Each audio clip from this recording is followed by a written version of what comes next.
ஷார்க்னு சொன்னதுமே நமக்கு உடனே நினைவு வர்றது ஒரு டேஞ்சரஸான எனிமல்னு சொல்லி. பிளட் ஸ்மெல்ல கிலோமீட்டர்ஸ் தொலைவில் இருந்தும் டிடெக்ட் பண்ணும்.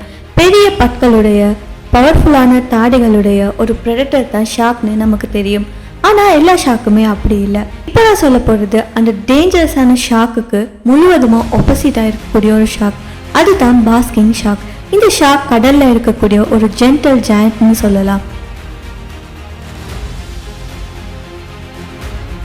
பாஸ்கிங் ஷார்க் இந்த உலகத்தோடைய செகண்ட் லார்ஜஸ்ட் ஷார்க்னு சொல்லப்படுது. இதோட சைஸ் மட்டும் சொல்ல போனால் 12 மீட்டர்ஸ் வரை வளருது, அதாவது 40 ஃபீட் வரை வளருது. இது ஒரு ஸ்கூல் பஸ் அளவுக்கு பெரியதாக இருக்கும். இதோட வெயிட் பார்த்தீங்கன்னா 5 டன்னுக்கு மேலேயும் இருக்கும். ஆனால் இதுக்கு ஒரு ஸ்பெஷாலிட்டி இருக்குது. இதுக்கு பட்டை இருக்குது, ஆனால் அதை டேஞ்சரஸான முறையில் இது பயன்படுத்தாது. இது அதோட உணவை எப்படி எடுத்துக்கொள்ளுன்னா, பாஸ்கிங் ஷார்க் அதோட வாயை ரொம்ப பெரியதாக ஓப்பன் பண்ணி நீரில் ஸ்விம் பண்ணும். அப்போ நீரில் இருக்கிற சின்ன சின்ன சீ கிரியேச்சர்ஸ் இல்லைன்னா சின்ன மீன்கள் இதெல்லாம் அதோட மவுத்துக்குள்ளே போயிடும். ஸோ அந்த ஃபுட்டை இது ஃபில்டர் பண்ணி ஸ்வெல்லோ பண்ணும். அதாவது அது டீத்தை யூஸ் பண்ண மாட்டாது. இந்த ஸ்டைலை தான் ஃபில்டர் ஃபீடிங்னு சொல்லுவாங்க. இதே மெத்தடை ப்ளூ வேலும் ஃபாலோ பண்ணுது.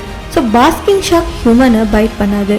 இது டேஞ்சரஸாகவும் இருக்காது, ஜஸ்ட் ஃபில்டர் ஃபீடர் தான். ஸோ ஓவராலாக இதுக்கு பேர் ஷார்க்னு இருந்தாலுமே இது மனிதருக்கு எந்த தீங்குமே விளைவிக்காது. டைவர்ஸ் கூட இதுக்கிட்ட போய் ஸ்விம் பண்ணுவாங்க. இதோட வாய் ரொம்ப பெரியதாக பார்க்குறதுக்கே ஸ்கேரியாக இருந்தாலுமே அது டேஞ்சரஸான பைட் பண்ணாது.